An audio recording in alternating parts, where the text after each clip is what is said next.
By its very existence and character, Berlin remains the most compelling argument for an open world. We're reminded of the many traditions of openness and democracy that have marked the history of this city. America missed me. There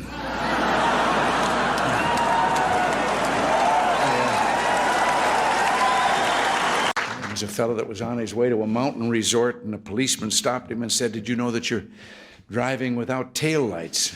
And the driver hopped out of the car. He was so badly shaken that the officer took pity on him and said, "Well, now, wait a minute, calm down. It's not that serious an infraction."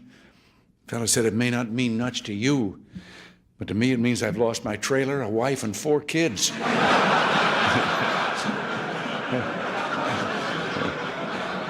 Peoples themselves, even though there's been some change, still tell stories and joke about their plight. I heard one about a fellow who went to the KGB to report that he lost his parrot.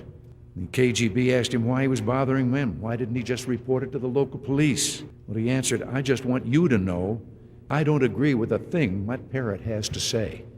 He says, right in my sermon, when I see them beginning to doze, I say, "Last night I held in my arms a woman who was the wife of another man." And he said, that wakes them up.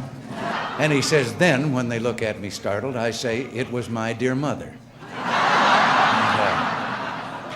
Well, the young preacher took that to heart, and a few weeks later, sure enough, there, some of them were dozing off. So he remembered what had been told him, and he said, "Last night I held in my arms a woman who was the wife of another man."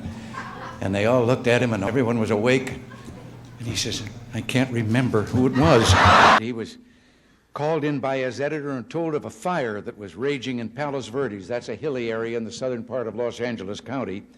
And the photographer's assignment was to rush down to a small local airport, board a waiting plane, go out and get some pictures of the fire, and be back in time for the afternoon edition. Well, he raced down the freeway, broke all the traffic laws, got to the airport, drove his car to the end of the runway, and sure enough, there was a plane revving up its engines, ready to go. He jumped in the plane shouting, "Let's go," and they were off. At about 5,000 feet, he began getting his camera out of the bag, told the fellow flying the plane to get him over the fire so he could get his pictures and get back to the paper.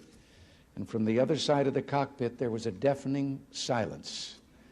And then he heard those words he will always remember. "Aren't you the instructor?"